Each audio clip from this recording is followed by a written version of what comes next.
bahu suduri. Sallallahu ala Muhammad,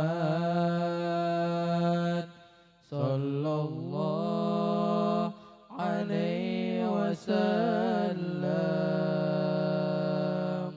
sallallahu ala Muhammad, sallallahu alaihi wasallam.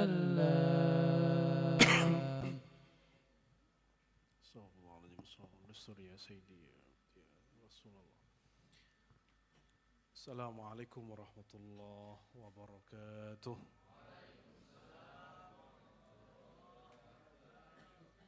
Alhamdulillahi rabbil alamin, hamdal hamidin, hamdal mustaghfirin, hamdan yuwafi ni'amahu wa yukafi'u mazidah. Asyhadu an la ilaha illallah wahdahu la syarika lah. Asyhadu anna Muhammadan abduhu wa rasuluh. Allahumma salli ala sayyidina Muhammad. Allahumma salli wa sallim wa barik alaihi wa ala alihi. Amma ba'du, Allahumma iftah lana ya fatah futuhal arifin. Allahumma iftah lana ya fatah futuhal arifin. Wa nawwir qulubana ya Allah ya munawwir ya munawwir. Ya Allah ya man huwa nurus samawati wal ard. Ya man huwa nurun ala nur.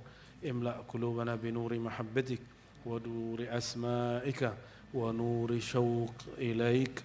اللهم ارزقنا الشوق إلى لقائك وحبيبك المصطفى محمد صلى الله عليه وسلم من رب العالمين.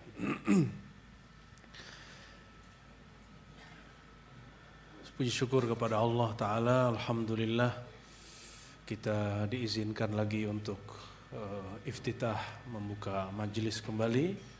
Majelis yang kita dedikasikan menghidupkan ajaran Rasulullah SAW yang disusun kembali kurikulumnya oleh Al-Imam Hujjatul Islam Abu Hamid Muhammad bin Muhammad Al-Ghazali, atau kita sering dengar dengan nama Imam Ghazali.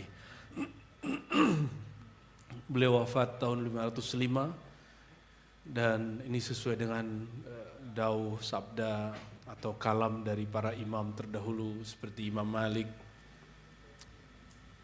wa ma lillahi baqiya, apabila satu karya diniatkan karena Allah, Allah akan kekalkan, ya. Dan ini pertanda tidak ada satu majelis di dunia ini, majelis keagamaan yang ahlus sunnah, kecuali di sana ada kajian kitab Imam Al-Ghazali.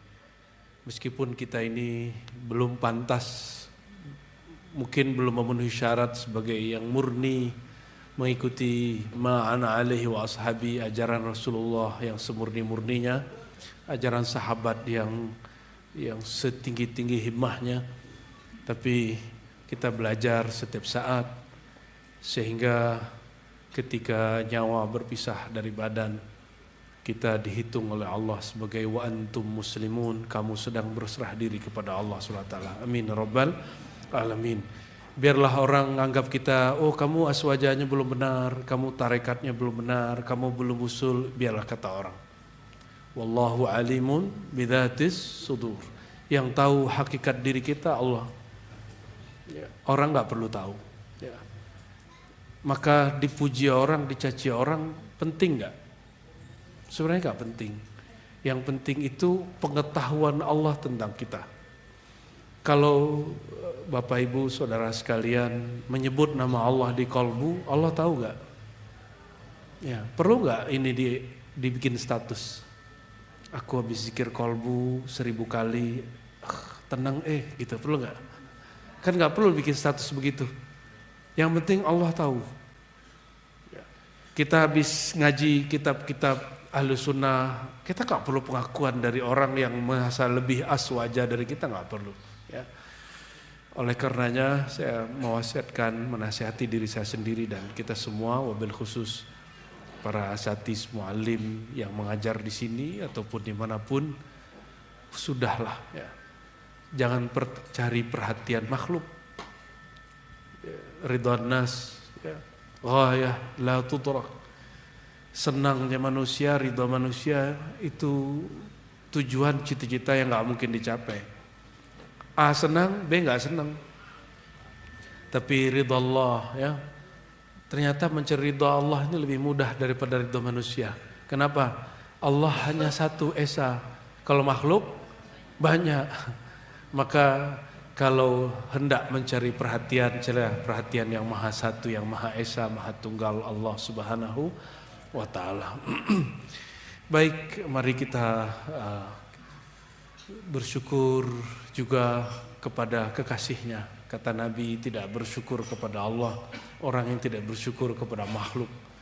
Makhluk yang paling layak disyukuri adalah Sayyidul Wujud, Sayyidina Muhammad sallallahu alaihi wasallam. Lalu para guru-guru, para masyayikh, orang tua, kawan-kawan, ya, orang-orang yang menasihati kita semua. Al-hadiniya wa likuliti salihah ila ruhil arwah Sayyidina wa maulana Muhammad sallallahu alaihi wasallam wa kulli man dzakarnahu. Al-Fatihah. A'udzu billahi minasyaitonir rajim. Bismillahirrahmanirrahim. Ya kana amru ya nasin sirata an'amta alaihim wa rahmatullahi wa barakatuh. Amin. Ahdatullah madhullah muhammadullah ilahana anta maqsuduna wa ridhaka matlubuna wa bi asanidina an masyayikhina wa bi asanidihim al-muttasilah ila al-imam hujjatul islam al-allama al-faqih al-mujtahid al-arif billah Abi Hamid Muhammad bin Muhammad Al-Ghazali qala faslun. Kita masuk sekarang ke faslun. Fasal, pemisah.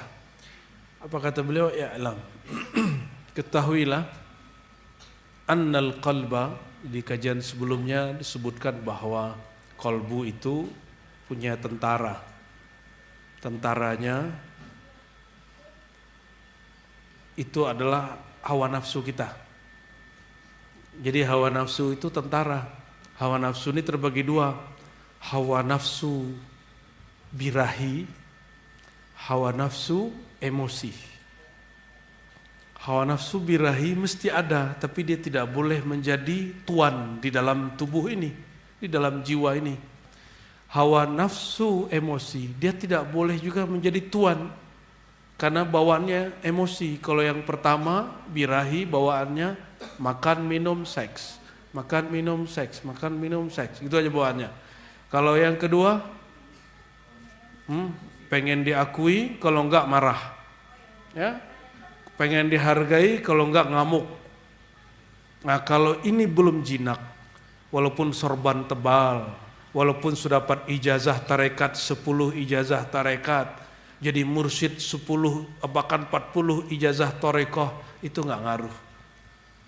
Oleh karenanya Al-Imam Najmuddin Kubra yang bersanad ke Imam Ghazali 3 atau sampai 4 orang, jadi antara dia dan Imam Ghazali 3 sampai 4 orang. Apa kata beliau?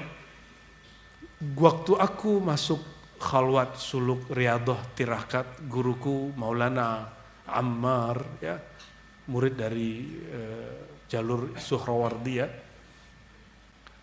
Janganlah engkau menganggap dirimu orang tarekat, orang sufi, orang aswajah. Anggaplah dirimu ini binatang buas, binatang punya birahi, yang mesti dikerangkeng, yang mesti dididik secara keras. Kalau birahi dipuasain, kalau emosi, diapain emosi? Orang emosi itu diapain? Didik orang emosi pakai apa? Dijinakan pakai apa orang emosi? Ini rumah tangga gak akan beres kalau kalian gak paham ini. Walaupun ustadz, walaupun ajengan, apalagi yang bukan, ya. Gimana cara jinakin emosi? Orang emosi itu karena ada asbab di dalam ini, sombong. Sombong itu merasa lebih dari orang. Kalau lagi motoran, merasa motornya lebih bagus. Kalau lagi driving mobil, merasa mobilnya lebih mahal. atau minimal merasa dirinya lebih keren. Disalip motor orang lain, gua disalip. Di jalan begitu, ustadz aja begitu, gimana yang bukan ustadz? Ustadz begitu gak? Ya, ustadz loh ini. Disalip dikit, ya harusnya bilang alhamdulillah dong. Ya. Kalau perlu kita kasih jalan orang. Ya. Siapa tahu dia lagi buru-buru, siapa tahu dia lagi ada kemalangan, dia lagi ngejar. Ya. Husnuzon susah gak? Berbaik sangka itu susah atau mudah? Susah karena ente sombong. Kalau ente gak sombong kan mudah. Nah, jadi caranya gimana? Ini ajaran Imam Ghazali di Ihya Ulumuddin yang di ikhtisar sini kita ambil sedikit. Karena kalau mau nunggu ke sana masih panjang. Jika sombongmu karena ilmu, yakinilah bahwa di atas langit ada langit. Di atas orang alim ada orang alim. Saya berkali-kali jumpa majelis. Saya sering nyamar masuk majelis. Itu penceramahnya belagu. Toto di bawahnya ada beberapa orang hafal alpiyah, bahkan ihya aja hafal. Nyamar masuk majelis. Dia pengen diceramahin orang. Ingin ngaca. Kalau ustadz sombong tuh gimana? Kelihatan mah orang gimana? Akhirnya si ustadz, begitu ya bentuknya kalau ustadz sombong. Jijik juga katanya. Ya. Orang sombong karena dunia itu efeknya tidak lebih bahaya daripada sombong karena ilmu atau ibadah. Bentar-bentar umroh, hati lo Pak Haji, mana Pak Haji? Pak Haji, halo. Serius banget. Bentar-bentar umroh, bentar-bentar ngaji, bentar-bentar wiridan, bentar-bentar ikut manakiban, bentar-bentar ketemu syekh. Ente hati-hati semua. Jangan merasa sedikit lebih dari orang. Apalagi cuma urusan nasab. Habis digebukin sama tesisnya si fulan, ya kan? Itu kan nasab lagi naik-naiknya. Jangankan kita yang ahwal, sesama orang punya nasab, saling rendah-merendahkan.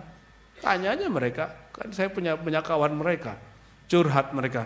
Bahkan di Yaman sana, masing-masing itu punya, jadi misalnya fam apa, kelebihannya apa, kelemahannya apa. Begitu, dan mereka saling ngejek-ngejekan. Kalau jumpa tuh, kamu zuret mana? Itu puncaknya adalah sekitar 10 tahun.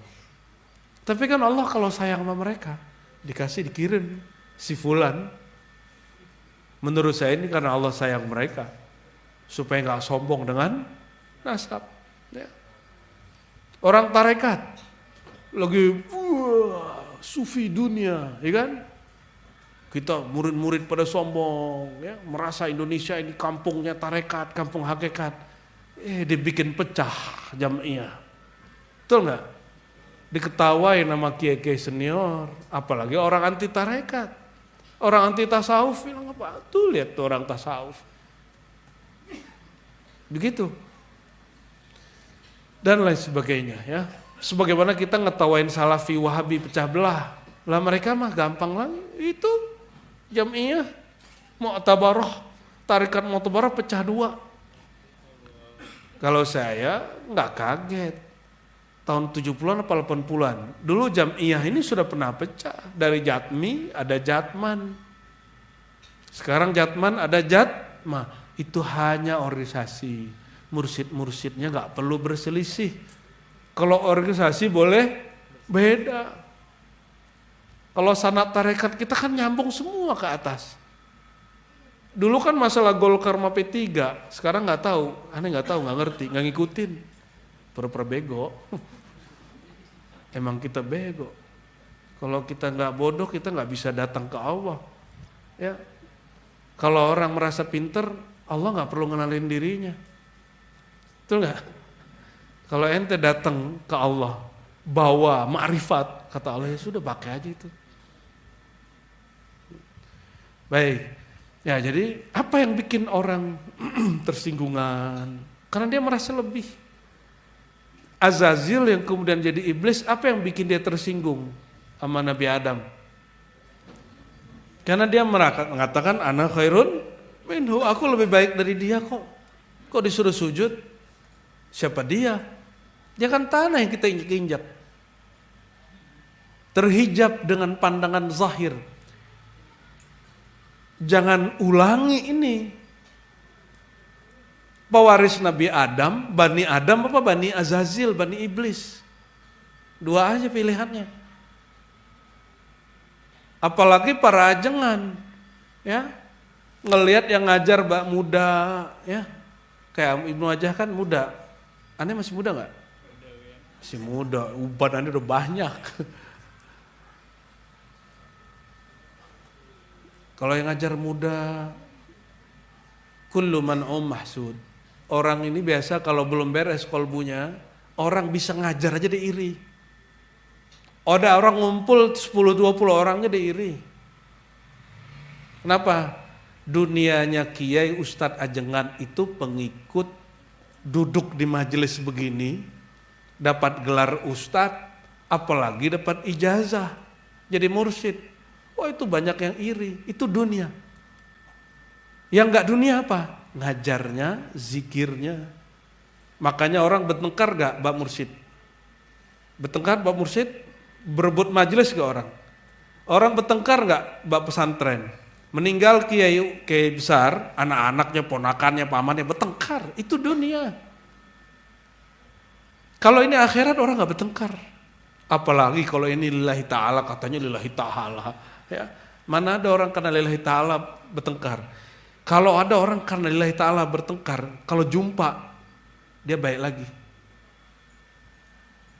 Nah, baik. Dengan ini, ikhwah sekalian, saudara-saudariku, ya, kajian kita kajian kolbu, ya. Bukan berarti kolbu saya, hati saya lebih baik dari kolbu yang hadir, ya teman-teman, saudara semua. Kita sama-sama sedang memperbaiki kolbu. Kolbu ini tempat bertarung. Tempat bertarung yang berjaga-jaga di depan kolbu kita ada dua, satu malaikat, satu syaitan. Syaitan manfaatin birahi, manfaatin emosi. Kalau malaikat manfaatin dua, satu taat, satu ilmu. Yang menang orang berilmu. Kalau ilmunya benar. Ilmunya bukan ilmu apa kata Imam Junaid, ilmu ini bukan ilmu baca-baca. Ini diriwayatkan dari Ibnu Mas'ud, ya. Al-fiqhu laisa birriwayah.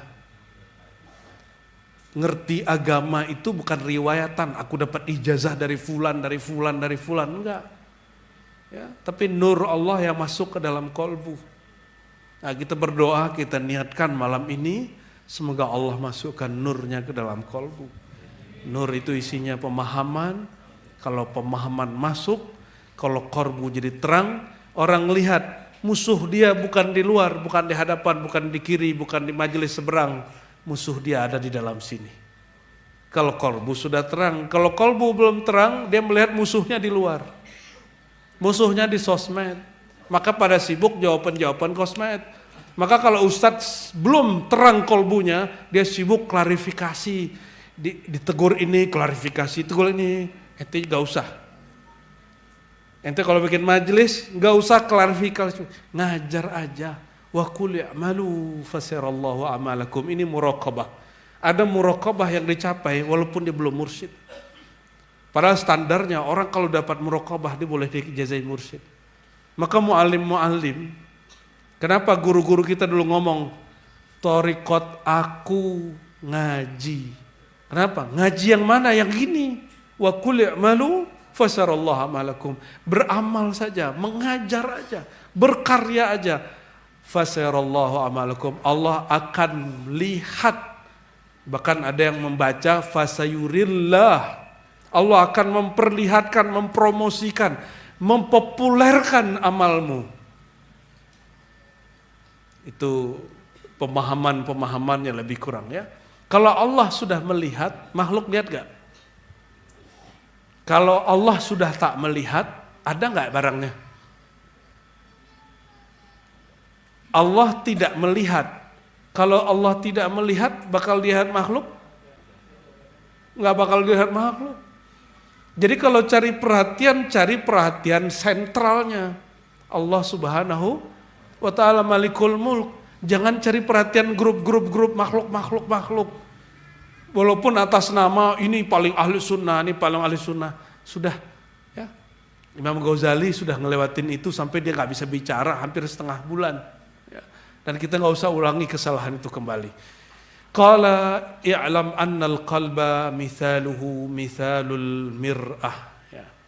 Sesungguhnya kolbu permisalannya semisal mir'ah. Mir'ah dengan mar'ah mirip ya. Mir'ah artinya cermin, bukan kaca. Cermin. Kalau perempuan mar'ah, tempat orang melihat. Hampir mirip sih. Suka ngaca mungkin gitu kali ya.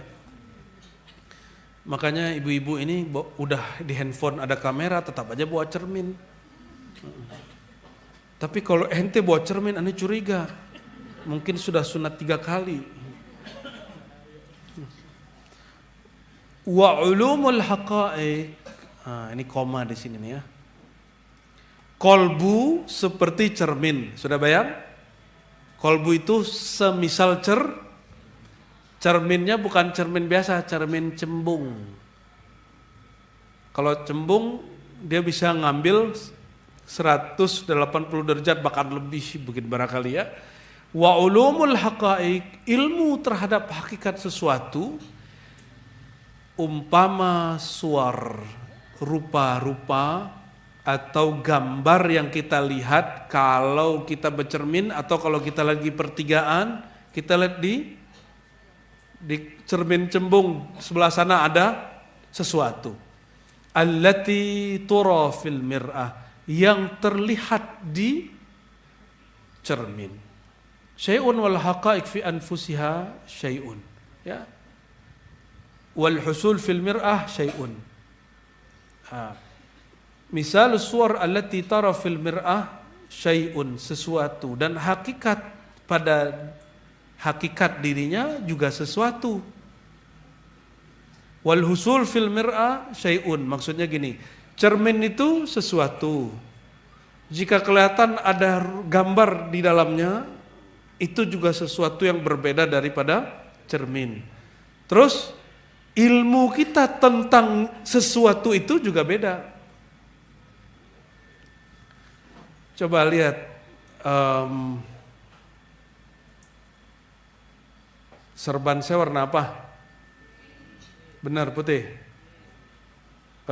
Ini outer warna apa? Beda nggak putihnya?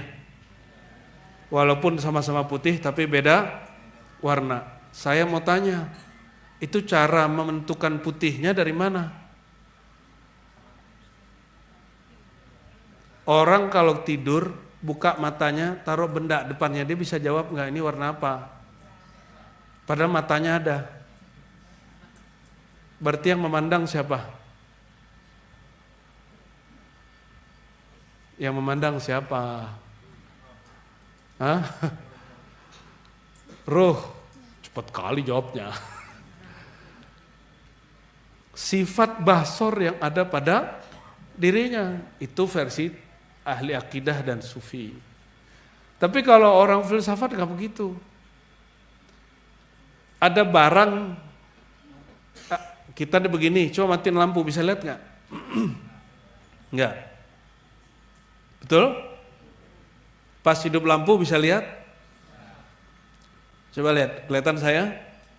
Itu rupa saya yang datang ke sana atau matanya Bapak Ibu yang datang ke saya atau gimana?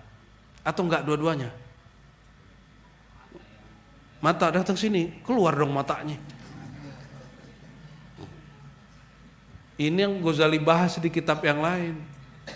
Terus apa? Kata Ghazali, enggak pertama, enggak kedua. Yang benar ada cahaya, terus ada yang nangkep cahaya di sini. Nangkep cahaya di sini, terus dia kirim ke otak. Otak memutuskan nih barangnya apa. Itu sebabnya ada orang ngelihat bayangan, itu belum tentu bayangan. Orang darah rendah juga bisa ngeliat bayangan hitam, itu bukan berarti jin. bukan berarti setan. Betul nggak? Ibu-ibu ini paling sering darah rendah nggak? Kalau bapaknya darah tinggi. Jadi mata ini ketika melihat sesuatu, kan ada orang buta warna, betul? Walaupun ada cahaya datang, kemampuan di sini ini namanya alat untuk men-scanning, untuk nangkap. Tapi sebenarnya memandang bukan dia. Buktinya orang lagi tidur gini nggak lihat, nggak dikasih kesadaran. Kalaupun dia lihat nggak dikirim ke otak, otaknya lagi tidur. Nah, dan lain sebagainya, penjelasan itu banyak. Jadi apapun yang kita lihat, nah, ketika melihat di depan, persepsi tentang saya sama nggak? Beda kan? Ada yang bilang, wajah sesat. Oh, torikotnya sesat. Oh, wali murid. Oh, kalau ibu-ibu bilangnya cakep gitu. Kalau mas-mas bilang, oh saingan nih gitu. Mas-mas ajengan.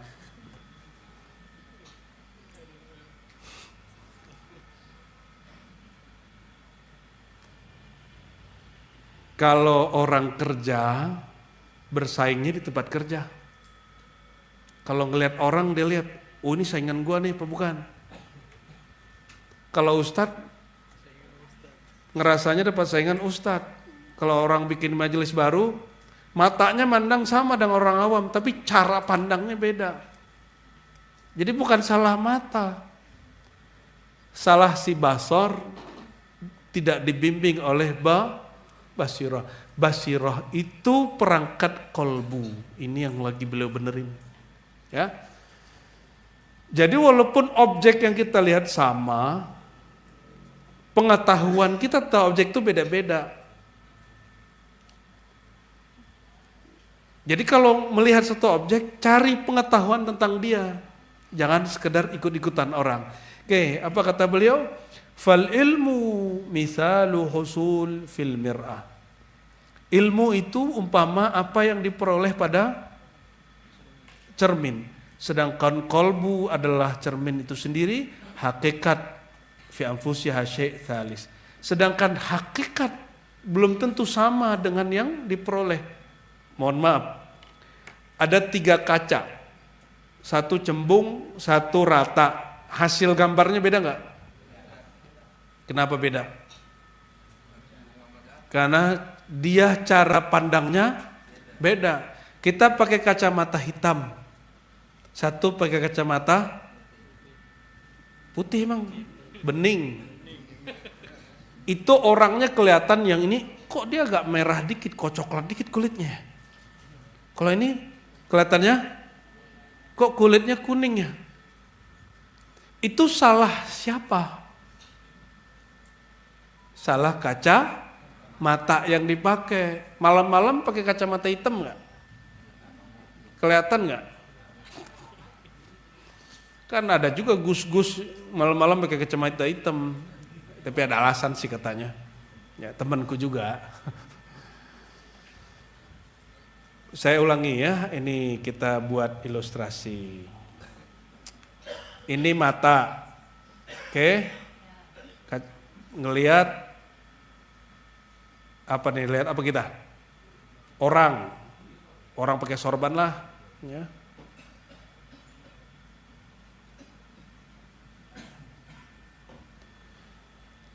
Yang lihat ini, kalau kacamatanya diganti, orang kelihatannya berbeda, betul? Nah ini lagi dia mau kasih tahu. Di saat kita mematap sesuatu, gambaran yang kita dapat di pandangan ini belum tentu sama dengan hakikatnya.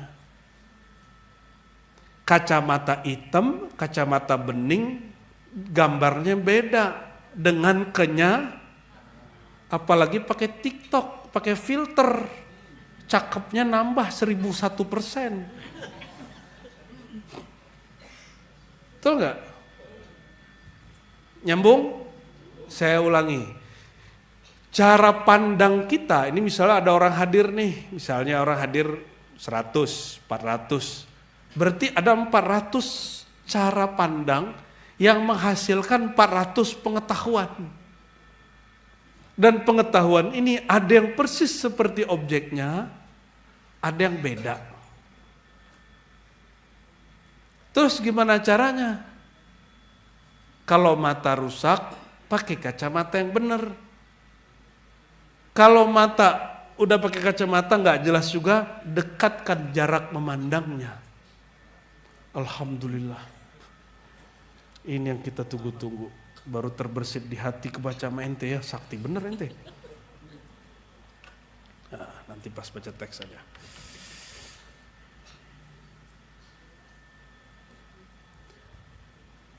Berarti ada 3 hal. Pandangan, ini tebel bener ya. Kita kecilin dulu.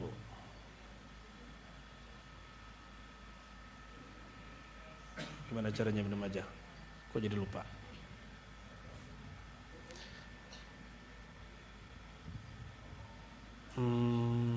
Oke. Ya sudah. Kayak pendekar ya. Nggak jelas. Jadi belum tentu objek yang dilihat oleh 400 orang itu sama seperti yang sebenarnya. Oke, saya mau tanya, bulan, matahari, sudah? Gedean mana? Enggak, itu pengetahuan. Kalau kita lihat sekarang, kayaknya menurut mata di gedean mana? Secara kasat mata nih, sama nggak? Kayak sama ya? Bener? Betul? Tapi secara pengetahuan beda nggak? Beda. Ini yang disebut hakikat sesuatu berbeda dengan pengetahuan kita tentang dia.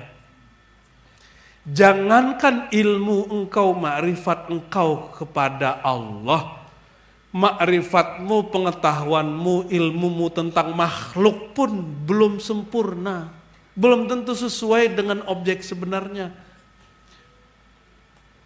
Bumi bulat atau datar?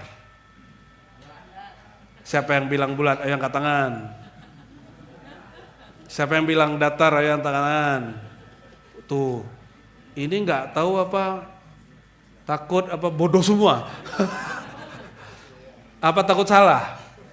Oh, yang keempat. Jadi gimana? Bumi bulat apa datar? Bulat. Tahu dari mana? Yang pernah keliling bumi? Orang yang bilang bulat, dia punya dalil, punya bukti. Buktinya misalnya A, B, C, D. Yang bilang flat, ada bukti. Coba sekarang telepon orang Amerika atau buka berita Amerika Live. Mereka lagi terang apa gelap. Ini dijadikan dalil kalau bumi bulat. Tapi bagi yang nggak percaya, oh nggak begitu. Jangankan kepada pencipta bumi, tentang bumi saja kita tidak sepakat. Betul? Terus ente minta orang mau memahami kita versi kita, bisa nggak? Nggak bisa. Jadi jangan tuntut orang memahami diri kita sebagaimana yang kita mau.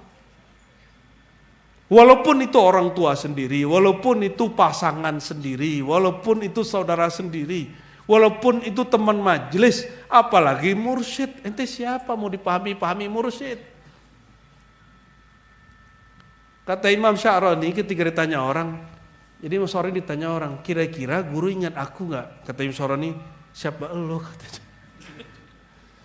Yang benar itu wahai murid, kata Imam Sya'rani. Apakah engkau ingat gurumu? Bunga, jangan mikir gini. Kalau ketemu guru, Ustaz, ingat aneh nggak? Gaya bener ente. Nggak begitu adab sama guru. Adab sama guru, minta doa. Kita Fatihah terus. Kata Imam Ahmad bin Hambal, beliau berguru nggak nyampe setahun. Nggak nyampe setahun, hanya kira-kira 6 bulan, tapi jadi mujtahid mutlak karena gurunya benar, wali Allah, bukan wali setan. bukan orang yang suka ngomain orang lain, bukan orang yang wiridnya sosmed, dia wiridannya tafakkur. Bukan orang yang suka ngorek-ngorek kesalahan orang, bukan panitia kebenaran, bukan orang yang sok paling benar. Itu Imam Syafi'i gurunya. Interaksi sebentar jadi wali, jadi mujtahid. Imam Ahmad bin Hanbal tambah tawadu. Apa kata Ahmad bin Hanbal? Ma taraktu fi salati. Aku tidak pernah meninggalkan dalam doaku. Salati di situ artinya doa atau solawatku. Ya. Sayyidi Syaikhi Abi Abdullah Muhammad bin Idris Syafi'i fi arba'ina sana. 40 tahun dari sejak jumpa sampai sekarang aku tidak pernah melupakan mendoakan Imam Syafi'i. Itu yang disebut rabithah. Apa sebutannya? Nah, Imam Ghazali termasuk orang yang mengajarkan rabithah, tapi dengan bahasa yang lebih halus. Bahasa yang lebih halus. Ya. Masih ingat gak guru yang ngajar kita dulu sholat waktu kecil? Itu rabithahnya tapi lemah, ya, karena kalau nggak sholat dipukul. Jadi kita punya kenangan jelek tentang guru kita, betul? Makanya beda guru ngaji biasa dengan mursyid itu. Kalau guru ngaji marah kita ngelawan kayaknya nggak apa-apa rasanya di kita, padahal itu apa-apa. Tapi kalau mursyid kita berguru dengan kesadaran. Sama guru ngaji di pas orang tua, kalau guru mursyid kesadaran kolbu. Nah, itu bedanya, ya. Saya yakin, hakul yakin yang hadir malam ini karena kesadaran kolbunya. Amin. Ya, ya Rabbal alamin. Ya. Oke, kita lanjut.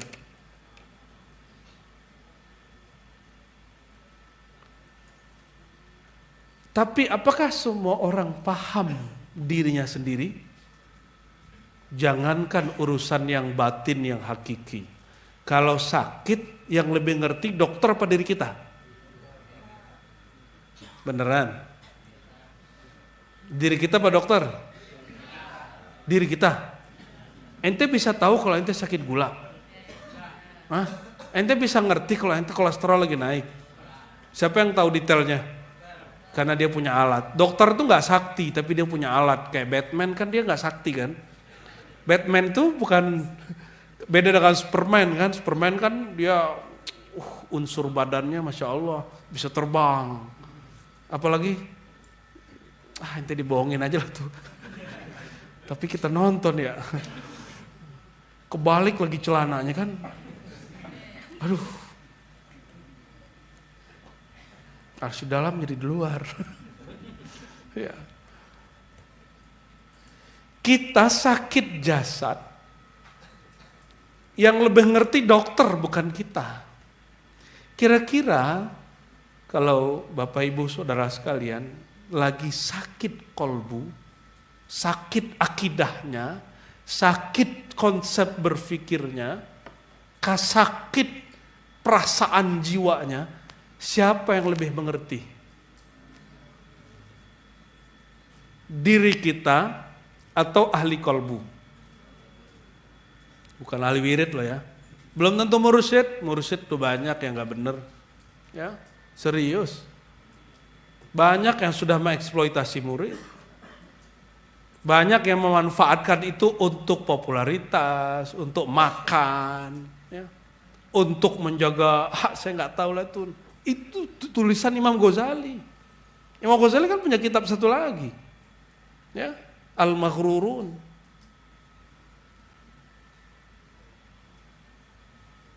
Imam Sya'rani yang seorang mursyid pun dia menulis kitab juga, Tanbihul Mukhtarin. Apa arti maghrur, mukhtar? Orang yang tertipu. Dikira dengan selembar kertas aku ijazahkan engkau jadi wakil talqin, jadi mursyid, terus ente sudah selamat. Saya sudah jumpa lebih dari 70 mursyid dan mereka mengaku kami tidak tahu alam gaib. Kami nggak tahu isi kolbu murid, tapi kami diajarkan guru cara ngobatin kolbu kami sehingga diizinkan boleh mengobati kolbu orang lain. Tapi murid keyakinannya apa? Guru tahu alam gaib, nggak begitu. Guru tahu cara ngobatin hati murid, itu baru benar. Guru tahu cara ngobatin jiwa murid, baru benar. Kalau yang gaib-gaib guru nggak tahu, kalau Allah nggak kasih tahu. Kalau Allah kasih tahu, itu baru namanya mukasyafah. Dan mukasyafah nggak bisa dibuat-buat. Penyingkapan alam rohani. Ente udah ketemu berapa mursyid? Ya, banyak toh. Semuanya ada. Yang saya jumpai, kecuali ente punya guru. Aku ketemu alam gaib atau alam gaib, ya mungkin guru kita beda manhaj kali. Ya, ini 70 lebih loh. Mulai dari yang ummi sampai yang intelek, sampai yang wali mastur, wali masyhur, baik dalam negeri ataupun luar negeri, itu semua mengatakan la ilma illa lillah. Yang tahu ilmu itu hanya Allah. Semuanya begitu. Nah, kembali ke sini. Kalau kita sakit jasad, siapa yang tahu kita sakit? Dokter. Kalau kita sakit jasad, patuh nggak sama dokter? Dokter mengatakan, Mbak, minum 3 kali, mau? Nanti datang lagi minggu depan, mau? Mau datang. Kalau yang sudah tumor, ini harus dioperasi, mau kan? Mau. Kalau guru ngomong gitu gimana? Nah, ini harus dibersihin pagi dan sore, istighfar 100 pagi dan sore. Habis diistighfarkan, isi dengan nur la ilaha illallah, diobatin kolbunya. Habis itu diademin dengan sholawat 100. Habis itu dipoles dengan subhanallah bihamdi subhanazim, suplemen rohani. Kalau guru dokter kolbu ngomong begitu, terima nggak? Ayo yang sholatnya khusyuk dari takbir sampai assalamualaikum, angkat tangan. Dari takbir sampai assalamualaikum, ente hanya ingat Allah, angkat tangan. Nggak ada. Serius, jujur. Berarti kolbu kita sakit. Kolbu kita semua berpenyakit. Dokter bisa sakit gak? Mursyid kolbunya bisa kambuh gak penyakitnya? Tapi dia tahu cara ngobati. Itu yang disebut mahfuz. Kolbunya wali mahfuz.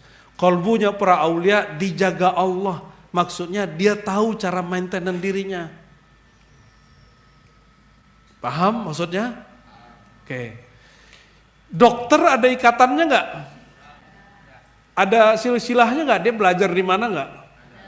Dokter habis 4 tahun dia praktek dulu koas.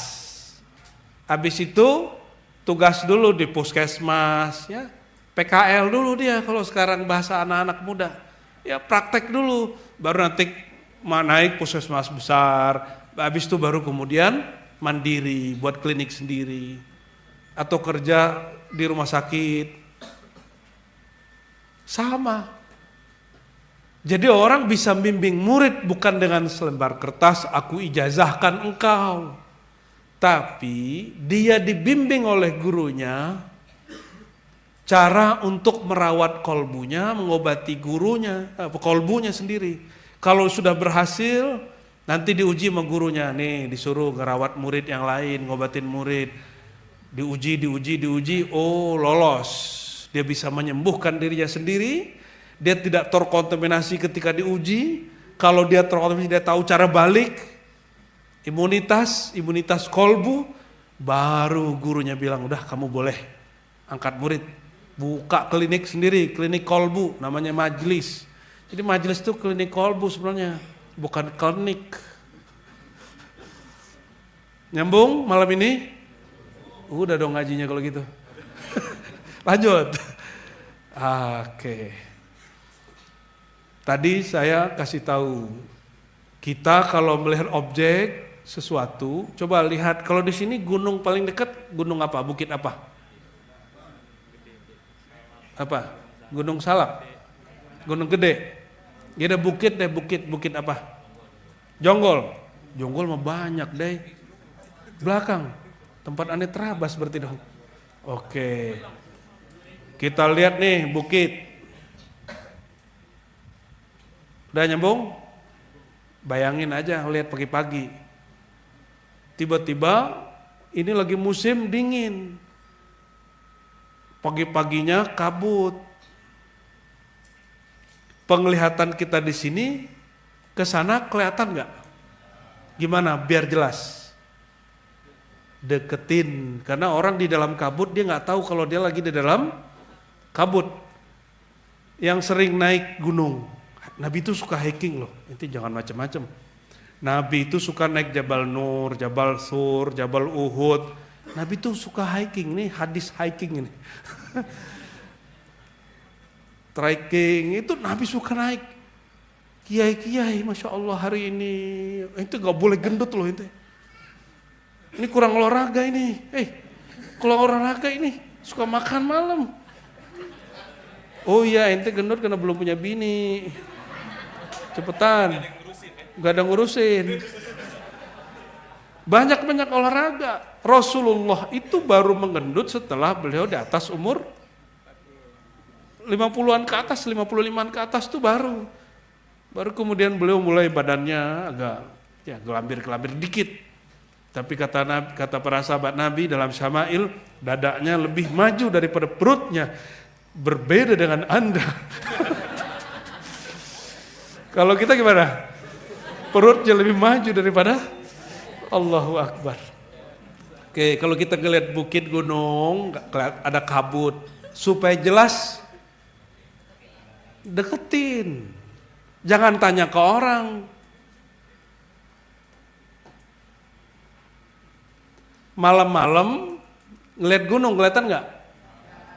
Ya tunggu dulu besok. Makanya ada orang disuruh menunggu nur. Ya. Nah, apa yang menyebabkan kita terhalang? Nah, kita lagi mau lihat objek di sana, nggak kelihatan, ternyata ada kabut atau ada gedong. Jangan gedongnya dihancurin. Ya. Gimana? Kita cari sudut yang lain. Gitu, ya. Lalu beliau menjelaskan, kenapa ya? Fa idza arafta hadza fa'lam annamtina, ya, ketahuilah bahwasannya imtina inkisyafis suwar, terhalangnya tersingkap hakikat objek sesuatu fil mir'ah, masuk ke dalam pikiran kita atau kolbu kita, ada 5 sebab. Ya, ada 5 sebab kenapa orang memandang sesuatu itu beda-beda.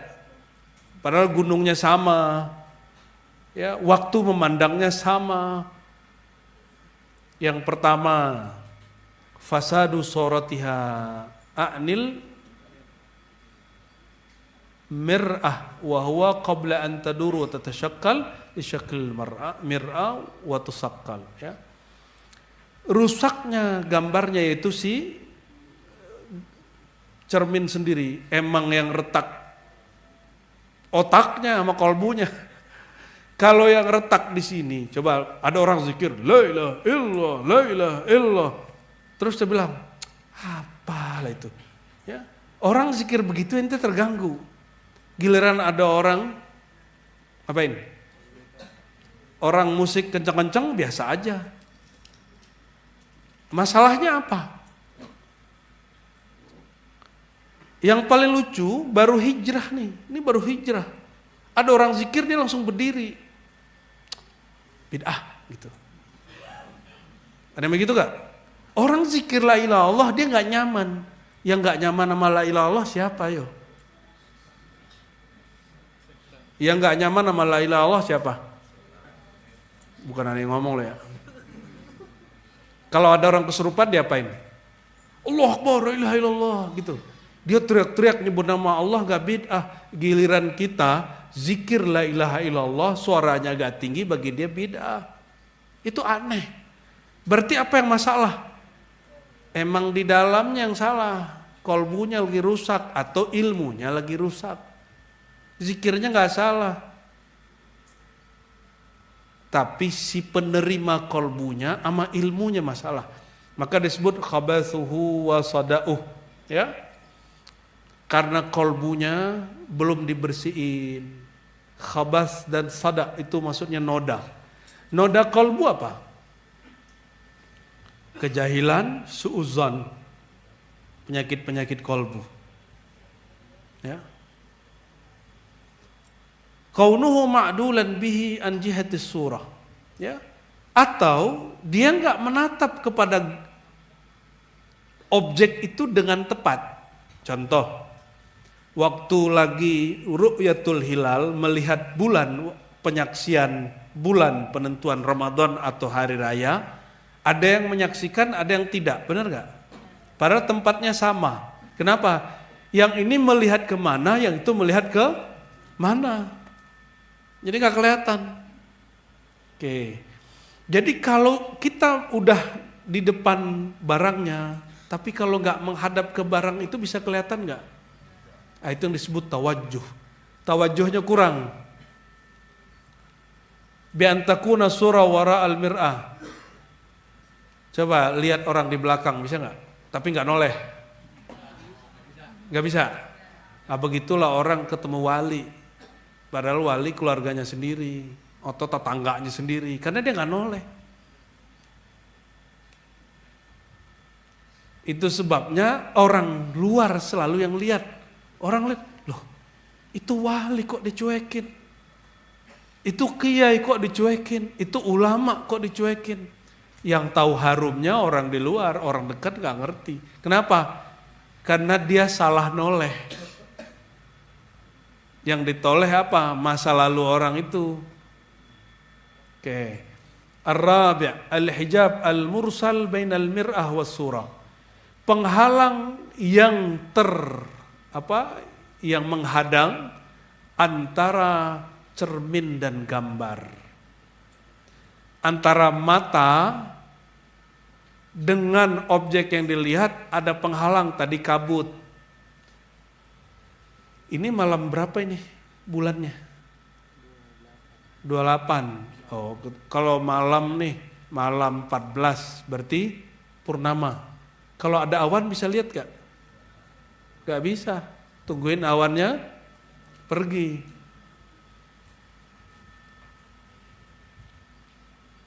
Jadi kalau al-hijabnya dari dalam diri bisa dilakukan, dibersihin.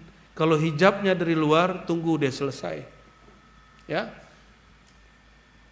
lijahliha bil jihllati fiha surah. Karena tidak tahu di arah mana objeknya. Ini mirip dengan yang tadi, ya. Fakadzalikal qalbu, beginilah qalbu. Huwa musta'id li yatahalla bi hilyatil haqq fil umur kulliha. Dia siap untuk memakaikan perhiasan-perhiasan anugerah dari Allah semua. Wa innama khala bihadzal asbab. Jadi semua kita sebenarnya bisa merasakan mandi zikir, bisa punya firasat tajam. Contoh ibu-ibu nih, kalau anaknya sakit tapi anaknya di sekolah atau di rantau, bisa ngerasain kan? Itu firasat namanya. Kalau itu diolah, diasah, dia bisa ngerasakan kepada siapapun yang dia kenal. Mursyid itu mengasah kolbunya lebih dari kita, ya, sehingga nur kolbunya bisa menerangi sampai ke kolbu orang lain, bisa 20, 30 walaupun orangnya jaraknya jauh. Paham maksudnya? Kenapa guru itu lebih dari kita? Wiridnya mungkin lebih, ilmunya lebih, riyadhahnya lebih, disiplinnya lebih, husnuzonnya lebih. Itu yang bikin guru bisa lebih banyak memberikan energi rohani kepada murid-murid. Maka kita kalau ketemu guru pulang-pulang seger lagi, mau beramal lagi, itu gurunya sumber energi rohani. Kayak ngecas baterai. Ya, alam ini imitasi dari alam yang di dalam ini. Ini alam zahir. Yang di dalam ini alam batin. Alam yang di luar tiruan terhadap alam yang di dalam, ya, bukan sebaliknya.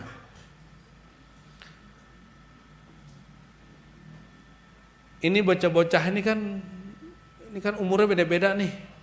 Betul nggak? Itu daya tangkap mereka beda-beda loh.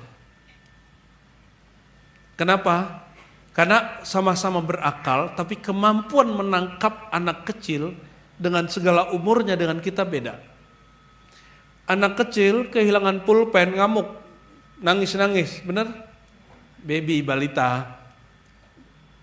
Dia mainannya patah. Bapaknya senyum nggak liatnya? Senyum, tinggal dipasang. Tapi anak kecil melihat barangnya rusak, dia nangis, dia hilang akal. Dia sama-sama berakal, tapi akal ini belum sempurna. Jadi kenapa ada orang memahami sesuatu tidak oke, tidak sempurna? Karena memang akalnya belum kuat. Kenapa kalbu seseorang belum bisa menangkap niat baik kita, niat baik guru, niat baik Rasulullah kepada Abu Lahab, Abu Jahal? Kok mereka salah faham? Karena kalbu mereka belum dewasa. Ya. Was'asani liqaduratil ma'asi. Karena keruhnya maksiat, wal khabas, ya. Dan keburukan-keburukan allati tarakama 'alal qalb, yang menjangkiti kalbu. Bisababiha min kasrati syahwat, karena syahwat. Syahwat itu ada banyak. Ada syahwat tadi apa? Syahwat birahi, kerjanya ngapain? Makan, minum, seks. Syahwat emosi, kerjanya ngapain? Ingin ngancurin orang, nyenggol orang, bentak orang. Betul nggak? Syahwat akal. Ngapain akal? Syahwatnya ingin mendapatkan kebenaran sebanyak-banyaknya dan merasa paling benar. Itu akal. Nafs, ego. Syahwatnya apa? Syahwatnya ingin diaku, maka senang dipuji-puji. Ya, maka kalau kurang dipuji, sedih. Ya, itu juga yang membuat orang kenapa pengen kuliah tinggi-tinggi, ingin dapat ijazah dari mana-mana agar dipuji dengan gelar-gelarnya. Wah, ini kan orang sekolahan nih. Udah, jangan berhenti sekolahnya. Berhenti ngarap orang memuji kita dengan gelar. Gelar doktornya 2, pakai sorban, pakai gamis, tongkat. Pas ngomong bab ma'rifat, baca nahu sorof aja salah-salah, diketawain orang nggak? Pakaiannya bagus tapi nggak pantas. Ada orang bajunya biasa-biasa aja, baju kemeja, ya kan? Kopiahnya hitam, miring-miring lagi, rambutnya keluar-keluar lagi kan, pakai sarung doang. Nahu sorof di luar kepala, kalau ente di luar beneran. Akhirnya walaupun ngomongnya pakai bahasa kampung, Allah masyhurkan. Allah masyhurkan. Paham maksudnya? Ya. Jadi jangan lagi sibuk untuk menyempurnakan performan penampilan luar. Jadi para ustadz, para kiai, kalau ajengan hadir di sini, kalau ceramah tuh nggak usah repot-repot gaya banyak gaya. Saya kalau nggak dapat ijazah sorban, saya masih pakai kopiah hitam sampai sekarang. Ini karena ngamalin sunnah aja. Walaupun ini bukan sunnah wajib apa, ini guru kita nyontohin begitu. Ya kadang-kadang kan juga pakai kopiah biasa. Bukan ini juga Abu Jahal Abu Lahab kan pakai sorban juga kan. Tapi guru aneh bukan Abu Jahal. Guru aneh bersanadnya ke Rasulullah, bukan ke Abu Jahal. Jadi sanadnya bukan ke Abu Jahal, ini ke Abu Al-Qasim Sayyidina Muhammad sallallahu alaihi wasallam. Jadi kalau ada orang ngejek, jadi serba salah sama orang yang hatinya berpenyakit. Kita pakai kopiah salah, ya. Kita pakai sorban salah, maka jangan cari perhatian lewat penampilan. Oke. Makanya ada ayat kalla balarana ala qulubihim. Oh, belum selesai. Syahwat jiwa, syahwat kalbu apa? Kalau kalbunya sehat, syahwatnya hanya nama Allah, nama Allah, nama Allah, nama Allah, nama Allah. Sampai ke fuadnya. Ilmu tentang Allah, ilmu tentang nama Allah, ilmu tentang nama Rasulullah, itu syahwat kalbu. Jadi kalbu kalau nggak dikasih nama Allah, itu lapar dia. Orang nggak nafsu makan 3 hari, apakah dia nggak makan? Halo? Orang nggak nafsu makan, tapi dia tetap harus makan toh. Orang kalau zikir nggak enak, apakah dia ninggalin zikir? Terus gimana? Harus tetap zikir sampai ketemu obatnya. Obat itu pahit pemanis. Beneran. Yang manis namanya apa? Situ. Salah dia jawabnya. Kalla bal rana ala qulubihim. Ini cara bacanya nanti ke ahli tajwid ya. Wah, saya nggak mau jelasin. Ini lam dan ra, cara keluarnya makhrajnya sama, maka kita berhentikan bal. Ya, nggak boleh baca bar, nggak boleh ya. Kalla bal rana ala rana. Itu artinya mendera ke dalam kolbunya. Ada sesuatu yang mendera ke dalam kolbu. Ada sesuatu yang merusak kolbu, yang menutupi kolbu. Itu namanya rain, rana. Man qarafa dhanban qarafahu aqlun lam ya'ud ilaihi abadan idh ghayatu ay yusaqqil al-qalb bihasanatin yatba'uha walau kanat duna dhanbi lazada isyraqul qalb. Ya. Jadi siapa yang melakukan dosa, man qarafa dhanban, siapa yang terjebak melakukan dosa, faraqahu aklun, yang akal memisahkan diri darinya, lam yaud ilaihi abadan, pasti dia nggak akan mau balik ke dosa itu. Idh ghayatuhu, karena tujuannya apa? Tujuan orang kalau udah ngerti bab ini pasti ingin bersihin kolbu. Jadi kalau ada kolbunya terjebak satu maksiat, akalnya sadar, pasti dia nggak mau balik, ya, nggak mau balik melakukan itu. Terus apa yang dilakukan? Dia akan lakukan bihasanatin yatba'uha. Dia akan membersihkan dengan sesuatu kebaikan-kebaikan yang dia iringi setelah melakukan kerusakan. Jadi jangan ngomong gini, rusak mah rusak aja, hancur-hancur sekalian, itu namanya putus asa. Allah itu mengatakan la taqnatu min rauhillah, wahai pendosa, wahai orang-orang yang terjebak dosa, wahai orang-orang yang dengan jujur dia menikmati dosanya, jangan kamu putus asa untuk dapat jalan keluar. Mudah gak bagi Allah merubah orang taat jadi maksiat? Cukup dia sombong dengan maksiat, cukup dia merasa dirinya lebih soleh, itu langsung dosa sudah. Sholatnya mah bagus, kolbunya gak bagus. Orang berilmu, kalau Allah mau murkai mudah. Allah gelincirkan pikirannya sebentar, langsung dolin, sesat dia. Oleh karenanya, jangan pernah merasa paling benar. Siapa tahu kita tetap ada salahnya. Ya. Ini jangan dikira kalau udah pakai kopiah, pakai gamis, pakai sarung, terus kayak malaikat. Enggak, saya yakin, hakul yakin, nafsu orang bersorban lebih besar dari yang gak pakai sorban.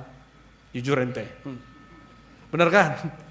Orang ustadz itu lebih banyak syahwatnya daripada yang bukan ustadz. Nabi sendiri kok yang ngomong, walaupun hadisnya tidak sampai derajat sahih, ya, bahwa orang beriman itu aqwa, syahwatnya lebih kuat 10 kali lipat daripada orang yang tidak beriman. Itu Nabi sendiri ngomong. Kenapa? Orang tidak beriman ketika melepas syahwat, dia nggak zikir, sehingga nggak ada ngerem. Kuda itu beriman nggak? Itu nggak ada imannya, nggak ada pikirannya. Ketika dia syahwat kepada betinanya, dia langsung fokus. Makanya kuda nggak ada jeda. Ejakulasi dini namanya. Betul nggak? Yang urusan kuda ngerti? Walaupun badannya besar. Ya. Tapi kalau orang berzikir, dia ingat Allah. Ya. Sehingga syahwatnya dikontrol oleh kolbunya, bukan dikontrol oleh birahinya. Nah, ini yang kita sedang cari. Semoga Allah jaga kita di situ. Amin rabbal alamin, ya.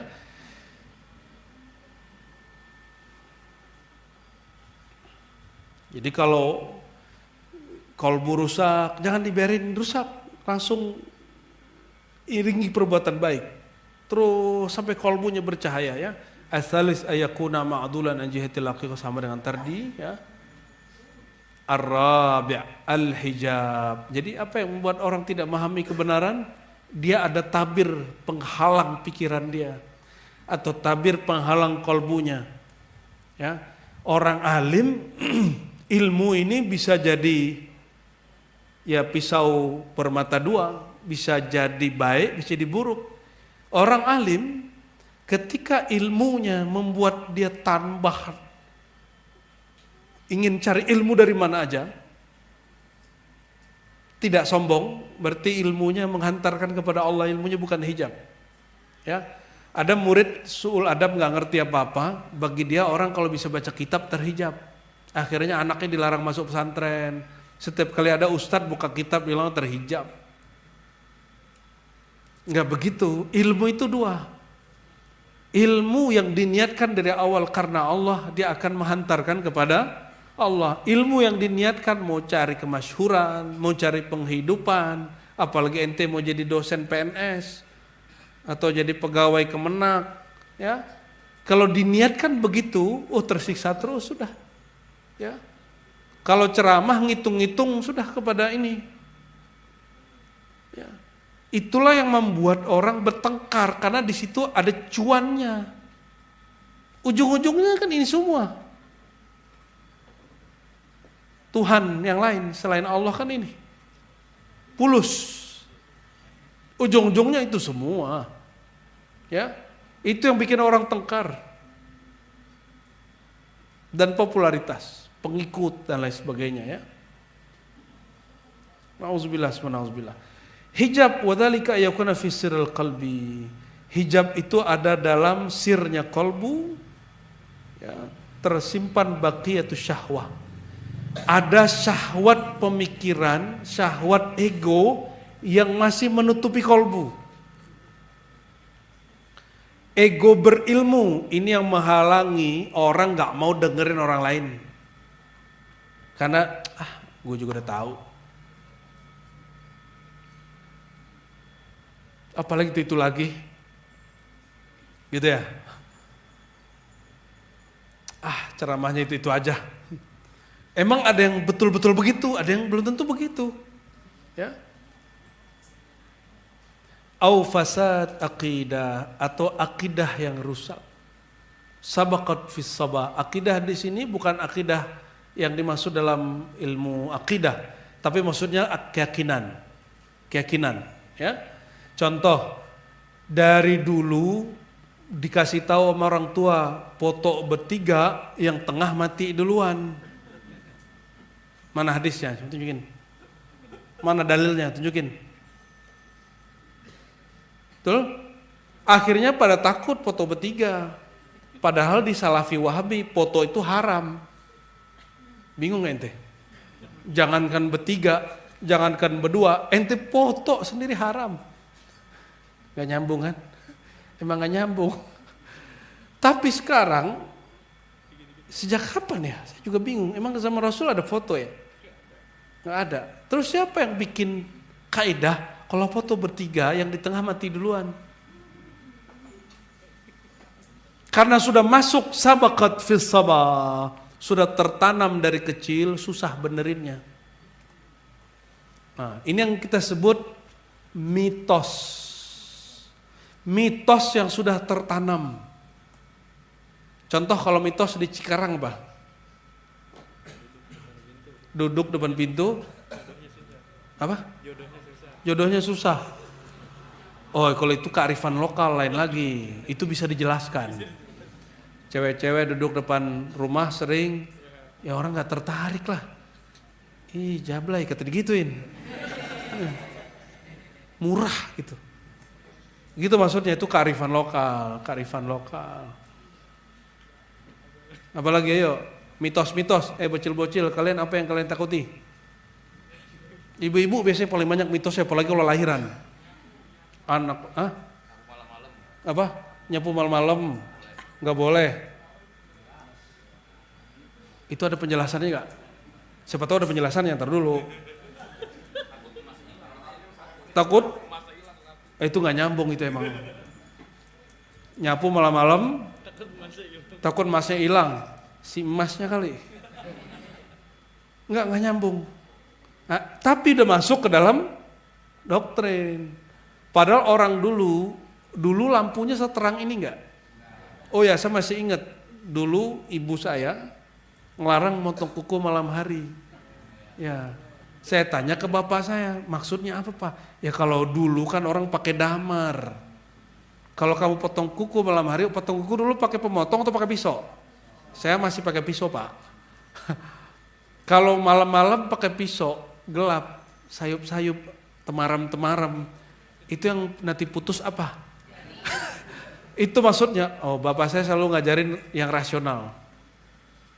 Emak kita mitos. Jadi yang ibu-ibu ini punya jasa mempertahankan tradisi. Berikut mitos-mitosnya.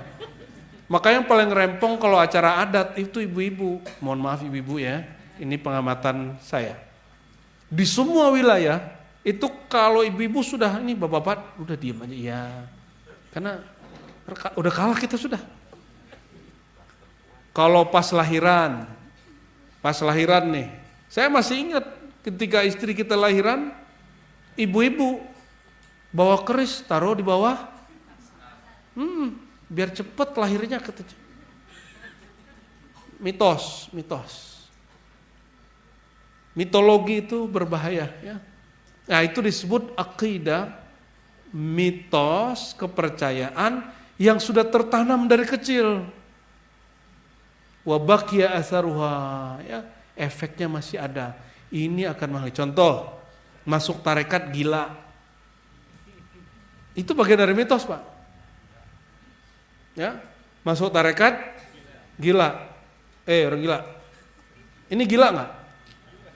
Yang bilang dia gila belum S2, dia udah S2 Pak. Mana ada orang gila S2, ini udah mau doktoral. Enggak begitu, ya. Apalagi teman saya kuliah di UIN gila, tapi kok enggak ada orang bikin kaedah, ente jangan kuliah di UIN, nanti gila. Berobat di rumah sakit mati. Tapi nggak ada orang bilang jangan bawa ke rumah sakit nanti mati, nggak ada kan? Kenapa? Kenapa kalian lebih percaya kepada dokter daripada guru-guru? Ya, harusnya kan kalau sakit datang ke dokter, kalau sakit kolbu datang ke guru kolbu. Dokter aja butuh guru kolbu kok, semoga nggak ada guru kolbu kalau sakit badannya butuh dokter, ya. Hal-hal tipis begini harus pinter-pinter. Tapi kita kan balik, sakit badan minta doanya ke kiai. Betul? Kebalik-balik, itu kesalahan metodologis itu. Jadi jangan sampai belajar tasawuf jadi horor. Imam Ghazali itu imam paling cerdas akalnya. Sehingga kalau ngomong tasawuf, akal yang dia pakai akal rohani. Kalau lagi ngomong fikih dia pakai akal zahirnya. Jadi logikanya itu yang diganti, ya. Taib. Al-khamis al-jahu bil jihallati minha. Contoh lain ya, contoh lain apa? Kalau berkaitan mata tasawuf apa? Mitologinya apa? Mitos-mitosnya apa? Apa Pak? Khurafatnya apa seputar tasawuf?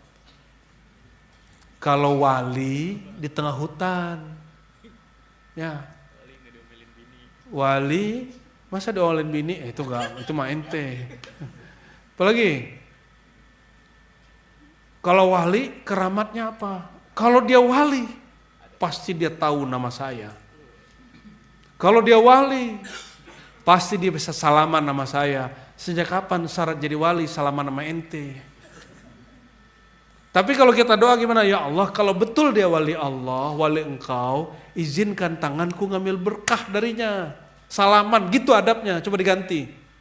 Kalau kita nih, ada orang dimasyhurkan Allah jadi wali. Jangan ngancam-ngancam, kalau Allah nggak ngasih hidayah ente gimana ntar? Kalau Allah tidak mau mengikuti iradah kita gimana nanti?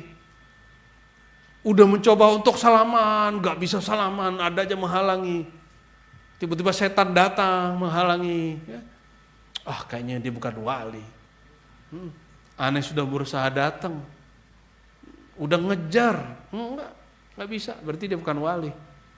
Ya, berarti nanti kita buat kitab Syurutul Walayah, Syurutul Aulia, syarat wali. Nomor pertamanya salaman nama ente. Ya, tahu nama ente, ya, tahu isi hati ente, emang begitu. Jangan bikin-bikin mitos sendiri. Bisa nyembuhin penyakit? Enggak. Para aulia ini Allah bagi-bagi.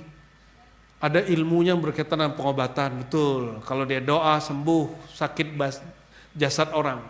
Ada wali yang disembuhkan itu bukan jasadnya, yang disembuhkan akalnya. Jadi ada wali Allah, dia di kampus-kampus, di pesantren-pesantren, yang tadinya murid jahil sembuh jadi alim. Itu wali juga. Itu keramat juga Pak, itu lebih keramat daripada yang hanya keramat sesaat, yang kebal, yang terbang itu sesaat. Kalau murid nih jahil, terus jadi alim kenal Allah, itu gurunya wali. Gurunya wali, kenapa? Wali itu pewaris Rasulullah. Apa yang diwarisi? Kolbunya Rasulullah, ilmunya Rasulullah, yaitu takut kepada Allah, mengenal Allah. Anak kita tadinya bandel jadi baik. Makanya saya pesan siapapun anaknya di pesantren, jangan marah-marah ke guru. Hatta walaupun anak kita bertengkar, kemudian ada yang sakit, jangan marah-marah ke gurunya. Atau gurunya nampar anak kita, jangan marah kecuali anak ente mati, tuntut dia. Bisa bedain? Atau anaknya disodomi, tuntut dia. Ya, uktul kata Nabi. Hadis Tirmizi. Coba kan ini bukan negara Islam. Kata Nabi apa? Bunuhlah orang pelaku sodomi dan orang yang ingin disodomi. Minimal apa? Akhrijuhum minal buyut, keluarkan dari rumah, ya. Tapi al-fakir, saya tidak benci dengan orang begitu, saya benci perbuatannya. Itu penyakit, masih bisa disembuhkan. Tobat kepada Allah, ya. Kita nggak benci orang maksiat, wallahi. Kita hanya benci maksiatnya. Jadi siapa yang di keluarganya apa begitu, ya jangan ente pakai hadis itu, ente langsung bunuh. Itu namanya hadisul qadha, hadis mahkamah peradilan. Nggak boleh dilakukan kecuali dengan titah negara, ya. Taib. Al-khamis, ini masih ada waktu nih. Masih. Al-khamis, al-jahlu bil jihallati, ya, tidak tahu arahnya. Terus gimana, ya? Wa huwal iman bil ghaib wa ma lam yakun lahu hadzal iman kaifa yumkinhu.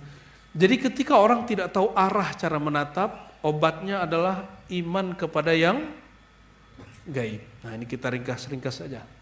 Ada sebuah hadis yang hasan. Apa kata Nabi sallallahu alaihi wasallam? Ya.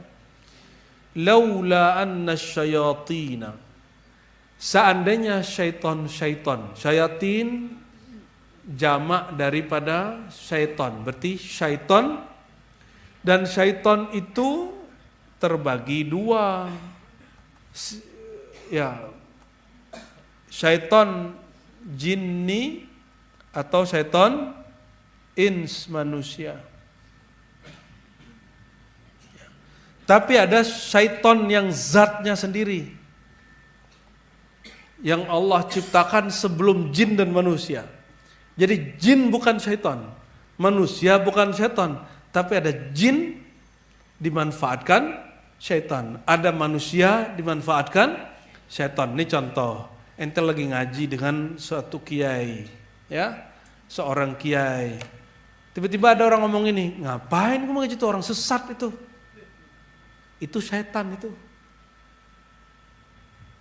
Itu yang disebut kata Nabi tadi apa? Yahumuna. Seandainya syaitan tidak yahumuna, tidak menyelubungi, ya, hama yahumu ala qulubi bani Adam, terhadap kolbu manusia. Bani Adam. Ini Bani Adam, depan saya Bani Adam. Ini Bani Adam apa Bani Azazil. Keren ya namanya. Azazil atau enggak Azazil? Iblis. Ini Bani Syaitan apa Bani Adam? Bani Adam. Kalau Bani Adam punya darah dan syaitan mengalir di pembuluh-pembuluh darah. Kata Nabi, yajri majrad dam, ya. La nazaru, seandainya syaitan tidak menggerogoti kolbu manusia, la nazaru, sungguh mereka akan diizinkan melihat alam malakut. Ya, alam malakut, ya. Alam malakut berarti alam gaib di dalam diri dia. Nah, ini kalam Nabi SAW. Maksudnya apa? Orang kalau mampu melawan syaitan yang di dalam diri dia, baru bisa ngelawan yang di luar dirinya. Baru dia bisa diizinkan baca firasat dengan benar. Ya, baru bisa, kalau enggak bisa. Kullu mauludin yuladu alal fitrah. Setiap yang terlahir, ini lahir semua apa sim salabim? Apa hasil cloning? Dilahirkan, ya. Terlahir dalam keadaan fitrah. Fitrah itu kondisi manusia paling dasar yang belum tersentuh apa-apa. Adakah yang lahir di sini bisa baca Quran? Adakah yang lahir di sini bisa main musik? Adakah yang lahir di sini jawara? Ada nggak yang lahir di sini dia jenderal? Ada nggak? Ada nggak yang lahir di sini dia Pak Haji? Tak ada. Yang lahir bawa gelang emas ada nggak? Nggak ada. Pas lahir bawanya apa? Air ketuban. Betul? Bawa baju nggak? Bawa emas? Bawa gelar? Nggak ada bawa apa-apa. Nah, kalau anak kecil, itu sebabnya anak kecil bisa ngelihat yang aneh-aneh. Jangan heran. Anak kecil sering melihat yang tidak dilihat oleh orang tua. Nah, sering kalau orang-orang kebatinan, ya paranormal itu sering menjadikan anak-anak sebagai media untuk ngecek ini orang netral apa enggak. Karena dia nggak bisa ngecek, kolbunya kan nggak netral. Namanya paranormal, di atas normal. Di atas normal bisa jadi normal beneran atau udah. Nah, kalau normal beneran itu ahli kun. Kalau nggak normal perdukunan. Beda-beda tipis, ya.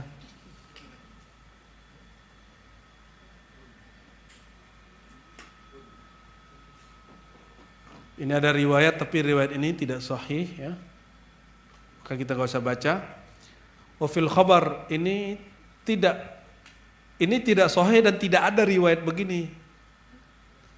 Di mana Allah? Di bumi, di langit, atau di kolbu orang beriman? Hadisnya kalaupun ada terpisah-pisah, ya. Yang ada riwayat berikut ini, tapi ini pun hadisnya tidak sahih. Ini hadis qudsi. Allah berfirman, bumi tidak mampu menampungku, langit juga tidak mampu. Wa wasi'ani qalbu abdi al-mu'min. Yang sanggup menyampung adalah kolbu hambaku yang beriman. Ini kepada para asatiz, ya. Ini hadis qudsi tapi lemah secara riwayat, namun sahih secara makna. Ya, sahih secara makna, ya. Kolbu inilah yang dapat amanah. Amanahnya ngurusin alam yang zahir ini. Kalau kolbunya nggak bener, otaknya nggak bener. Oleh karenanya, sebelum orang itu mengajar, berdakwah, ya, harusnya dia cari guru yang mengajari kolbu, walaupun gurunya ummi tidak bisa baca kitab. Apapun yang keluar dari lisan itu asalnya kolbu. Ya. Modalilnya 30 juz Al-Quran, kalau kolbunya gak benar, khawarij. Ya. Khawarij pakai Quran gak? Dia mengkafirkan orang pakai Quran, Pak. Quran dijadikan dalil untuk mengkafirkan umat Rasulullah SAW. Itu orang-orang Khawarij.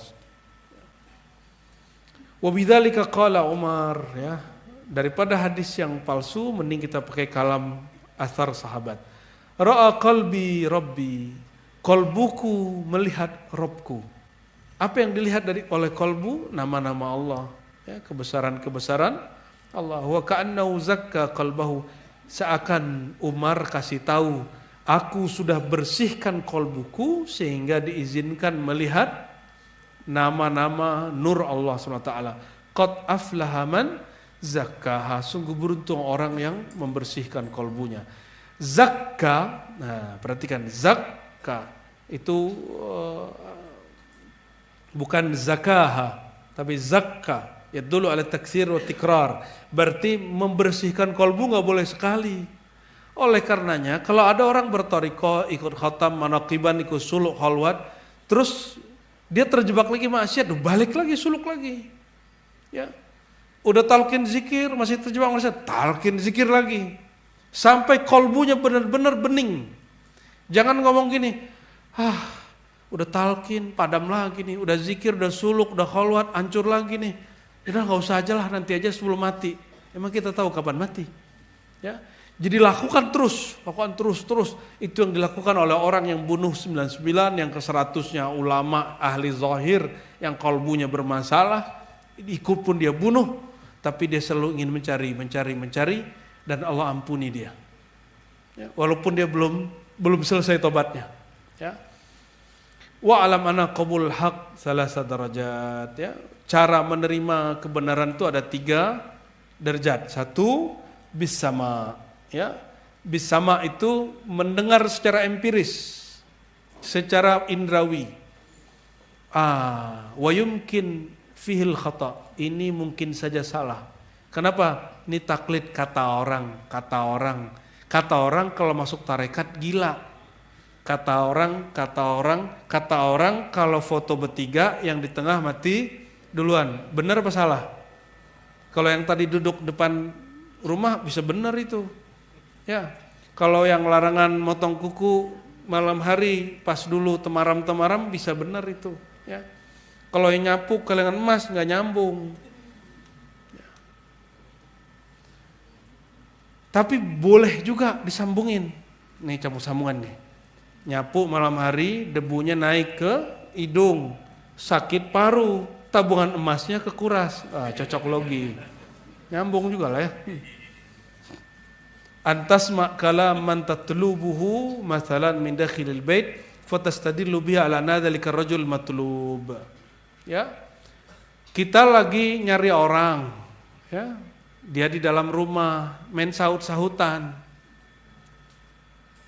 Bisa sahut-sahutan. Terus kita bilang, "Oh, ini bukti dia ada di dalam."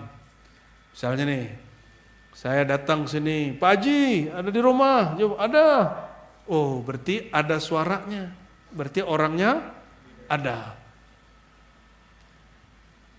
Yang ketiga, supaya betul Pak Haji ini ada di rumah, gimana caranya? Masuk ke rumah, ketemu orangnya langsung, benar nggak orangnya di rumah? Anta dukhulal bait fatusyahidahu wa tu'ainahu wal murad bi qawlihi law kushifal ghita mazdadtu yaqina. Ya, kata Sayyidina Ali, keyakinanku ini sudah bulat. Seandainya Allah singkapkan alam-alam yang lain, aku tidak akan merubah pendirianku. Nah, kalau belum sampai tahapan yakin, cari dululah ilmunya. Ya. Inilah yang disebut ilmu atau imannya para nabi, para siddiqin, para aulia. Maka Imam Ghazali yang sudah ulama besar, dia sudah punya murid ribuan orang, itu tetap cari mursyid, cari guru, tetap ngaji. Intinya tetap ngaji. Saya nggak mau tarekatan, Ustadz, nggak usah. Yaudah, ente nggak mau tarekat nggak apa? Ngaji mau nggak? Ya. Katanya kalau tarekatan nanti banyak wiridannya. Betul, takut ya banyak wirid ya. Berarti ente mendengar selama ini kalau bertarekat itu banyak wiridan. Padahal orang tarekat ngomongnya apa? Syekhuka man la yatwi'uka. Gurumu bukan orang yang banyak ngasih kamu wirid sehingga kamu capek. Terus man syekhuka? Siapa gurumu? Syekhuka man yadulluka ala tariqillah. Gurumu orang yang nunjukin jalan ke Allah. Itu yang disebut guru. Bukan orang yang banyak ngasih ijazah wirid. Kita ngasih ijazah wirid biasa banyak, tapi bukan itu yang inti. Ilmu tentang Allahnya itu yang penting. Ilmu mengenal Allahnya itu yang penting. Ya. Maka orang belajar satu ilmu dengan orang wiridan itu lebih afdal mana? Ilmu tentang Allah dengan orang lagi wiridan 70.000 zikir, mana yang lebih afdal? Ilmu tentang Allah.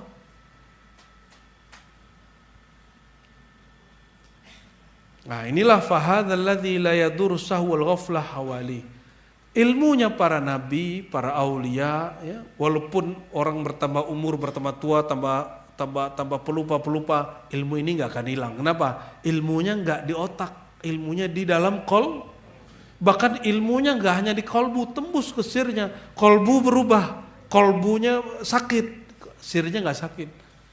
Ego, jiwa, kita tersinggung sama guru, disinggung sama guru ngomong kamu jangan begitu lagi nak. Ego kita tersinggung, tapi sirnya udah bener. Rahasia di dalam kolbunya dia percaya guru, jadi kekasih Allah ingin ngobatin saya. Coba kalau dokter ngomong ini, kamu makan apa? Jangan ngomong begitu lagi, jangan makan ini lagi. Kita terima kan? Karena kita percaya dia bakal ngobatin kita. Maka sama guru, coba tasdik kepada guru. Percaya sama guru sehingga kalau disindir guru nggak tersinggung, ya. Kalau dikata-katain guru nggak down. Nah coba kalau ini lolos, baru bisa nanti berjuang bersama guru. Ya. Kalau ini lolos, semoga nanti ketemu guru yang lebih berat bisa lagi. Ya, yang pasti di atas langit ada langit, ya. Kata Imam Sya'rani, kamu berguru kepada seorang mursyid, lalu jumpa mursyid a'lam wa akmal wa a'raf billahi minhu. Kamu berguru kepada seorang mursyid, lalu jumpa mursyid yang lebih alim, lebih sempurna, lebih arif, lebih kenal Allah daripada guru. Ya, bolehkah kita pindah? Jangankan kamu, kata Sya'rani, gurumu pun wajib berguru ke dia. Ini kalam para ulama kita dahulu, ya. Namun orang terhijabnya apa? Apa yang membuat sekarang kalau orang udah punya toriko, punya majelis, udah nggak mau datang ke majelis yang lain?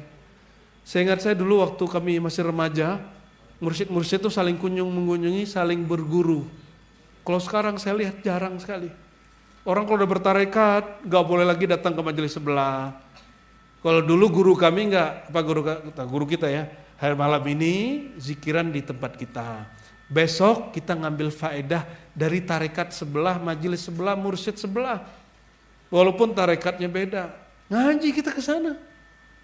Gurunya juga ikut ngaji. Siapa tahu Allah ngasih rahasia kepada orang itu lebih daripada gurumu yang ini. Begitu beliau. Syekh Yasin Al-Fadani bawa muridnya bersama beliau kepada Syekh Ibrahim Fatani. Syekh Al-Habib Abdul Qadir Sagaf di Jeddah dibawa. Gak gengsi dia. Dia gak takut nanti guru dan murid setara belajar. Jadi satu angkatan, gak takut. Kalau sekarang kan guru gengsi. Kalau kamu nanti berguru ke guruku, nanti kamu tinggalkan aku. Atau apa? Majelisnya bubar. Ini yang kemudian orang-orang kemudian takutkan. Itu yang jadi hijab. Jadi betapa banyak majelis yang dibikin, punya murid banyak, popularitas, menghijab seseorang untuk berguru kepada yang lebih alim, kepada Allah Subhanahu wa Ta'ala. Maka Bapak Ibu Saudara-saudariku karena Allah,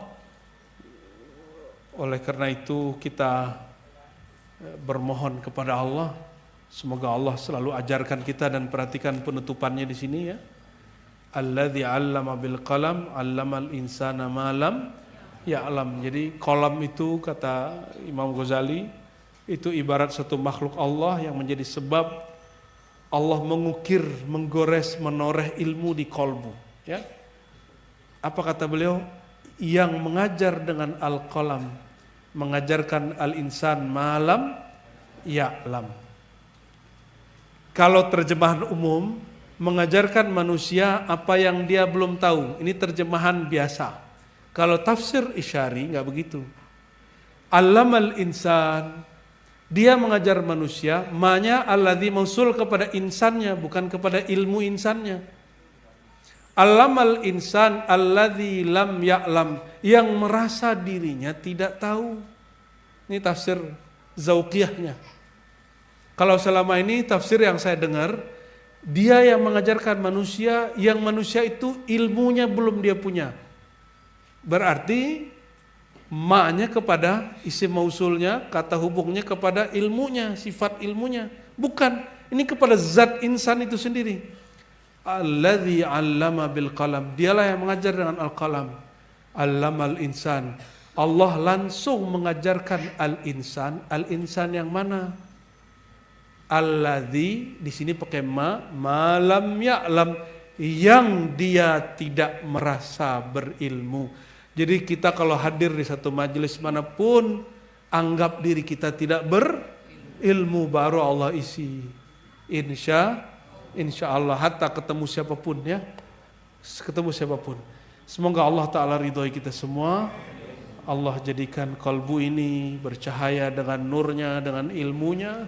Allah jadikan kalbu kita sehat dari penyakit-penyakit kalbu, jiwa kita sehat dari penyakit-penyakit jiwa, pikiran kita sehat dari kejahilan dan lain sebagainya. Dan Allah jadikan keluarga kita teman-teman surga, majelis kita teman-teman surga. Amin ya rabbal alamin. Khalas? Doa. Mari kita berdoa. Sebelumnya kita salawat dulu ya. Asyhadu an la ilaha illallah, asyhadu anna Muhammadar Rasulullah, asyhadu an la ilaha illallah. Inna Allaha malaikatahu yusalluna 'alan nabi. Ya ayyuhalladzina amanu sallu 'alaihi wa sallimu taslima.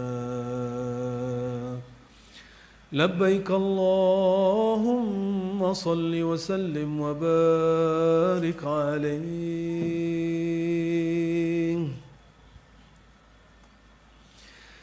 Sallallahu ala Muhammad. Rindui Rasulullah. Sallallahu alaihi wasallam. Sallallahu ala Muhammad. Sallallahu alaihi wasallam. Sallallahu ala Muhammad.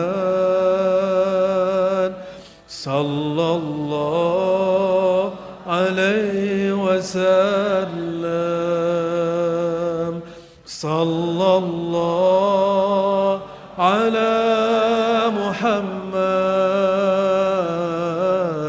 Sallallahu alaihi wasallam.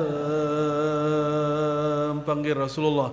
Ya Nabi, salam alaika.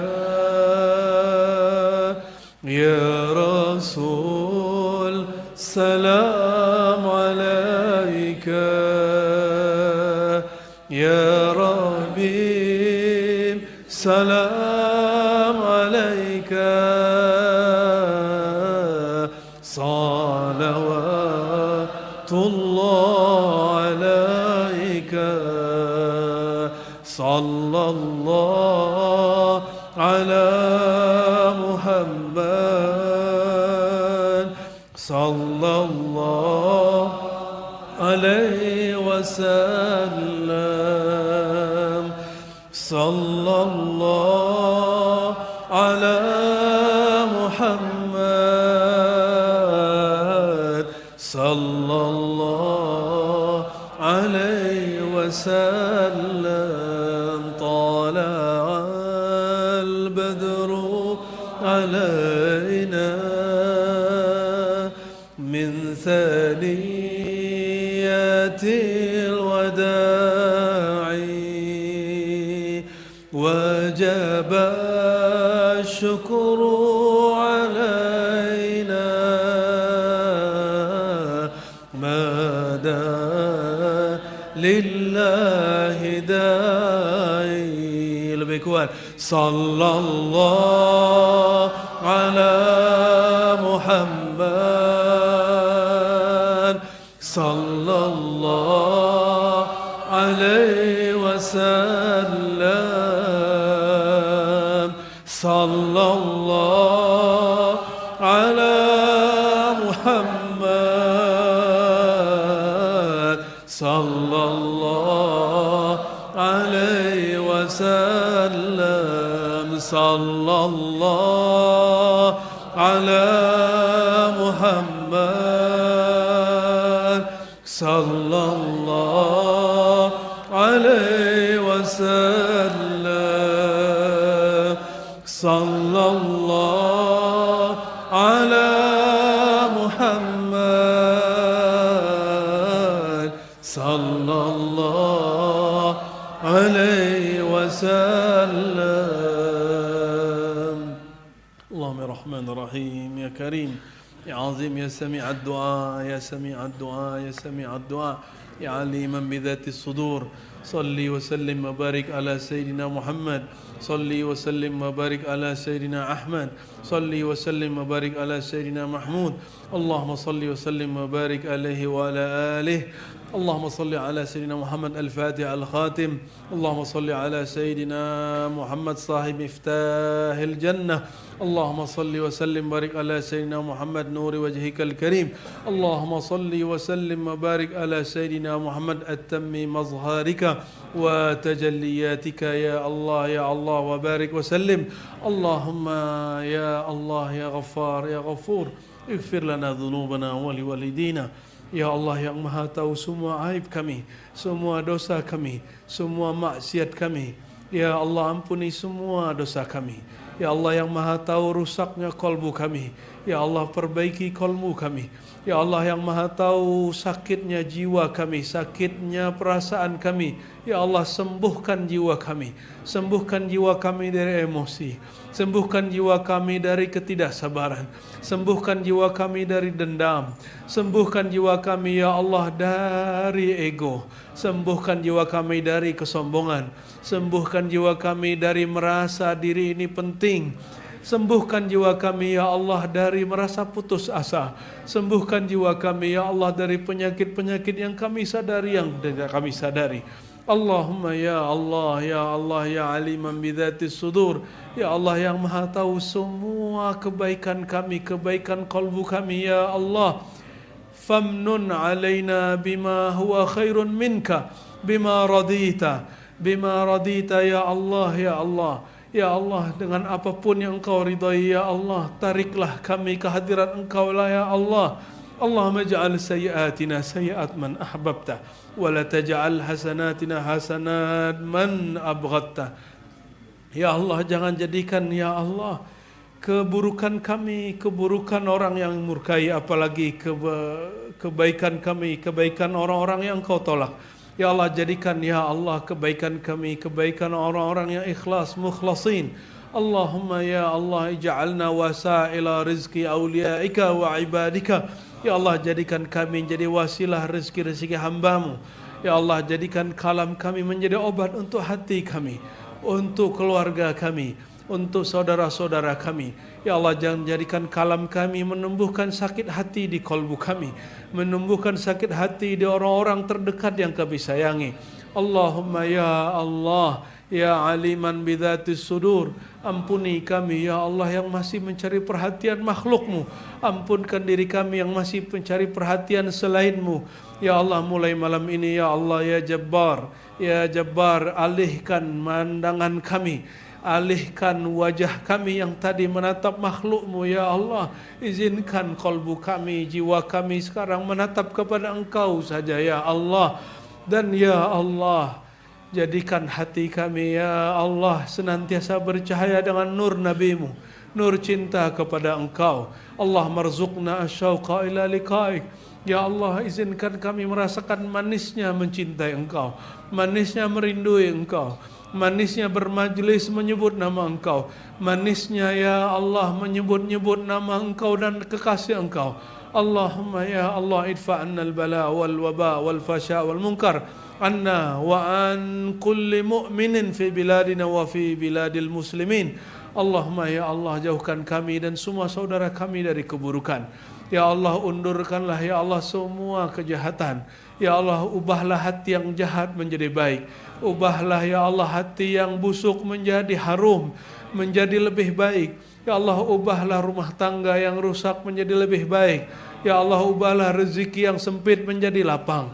Ya Allah ubahlah ya Allah cita-cita yang tidak sampaikan juga ya Allah bihaqqi nabiyyikal Mustafa Muhammad sallallahu alaihi wasallam. Allahumma ya Allah ilahana anta maqsuduna wa ridaka matlubuna a'tina mahabbataka wa ma'rifatak. Allahumma inna nas'aluka ya Allah jami'al khair ma 'alimna wa ma la na'lam wa na'udzu bika ya Allah min kulli syarr ma 'alimna wa ma la na'lam innaka anta 'allamul ghuyub. Rabbana atina fid dunya hasanah wa fil akhirati hasanah wa qina adzabannar. Wa sallallahu ala sayyidina Muhammad walhamdulillahi rabbil alamin.